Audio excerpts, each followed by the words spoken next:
Welcome back. In this business finance lecture, we'll go over study problem 8-4 in page 271 from the 8th edition of our textbook. Here's a view of the problem. Let's highlight some key facts given in the problem. We are told that the preferred stock is currently selling at $33 per share, so that would be the price of the stock. Let's write down the givens. So that would be $33 per stock or per share, per preferred stock. We are also told that the dividends are currently at $3.60 per share. So preferred stock is $3.60 per share. And now we are expected to figure out the expected rate of return in the first part of the problem. And in the second part of the problem, the required rate of return is given, and we are to figure out the valuation of the bond. And finally, we are to decide whether we want to buy this bond or not. So let's move into the first part of the problem, which would be to figure out the expected rate of return of the stock. Let's do it over here. So the expected rate of return of a preferred stock formula would be given as the dividend amounts, periodic dividend amounts, divided by the price of the preferred stock, obviously. So the dividend amount in this particular example would be $3.60.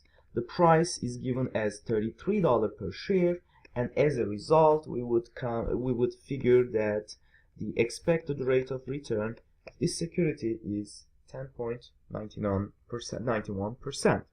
Now for the second part of the problem, part B, the value of the preferred stock would be simply equal to the dividend amount again, but this time divided by the required rate of return, and just plugging in the givens in the problem. So $3.60 for dividends, the required rate of return in this particular example being 10%, that would actually require no calculator at all.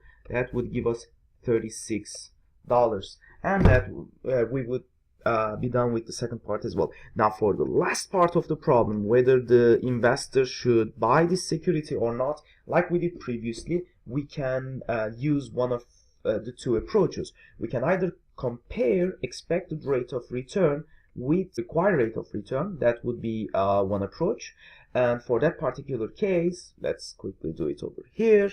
So for part C, so we just realized that the expected rate of return in our example is 10.91%, which is greater than 10% required rate of return, and as such the decision would be to buy this security. Alternatively, we could have used the valuation. So the value of the bond is currently set at $36 per share, and again this value is greater than the $33 of the market price mentioned in the problem. Again, because your valuation exceeds the market price, your decision will not change. You will decide to buy. So this shows a nice duality between expected rates of return and market prices. So you can make a decision either by comparing the value of the bond to you as an investor and the market price. If your valuation exceeds the market price, you would prefer to buy it, or alternatively, you can just focus on the rate of return, and in that particular case, if your expected rate of return is greater than the required rate of return, which is basically your threshold for buying this security, then again you would buy the security. And we are pretty much done with this problem, and I hope you enjoyed this lecture, and hope to see you again in the following video.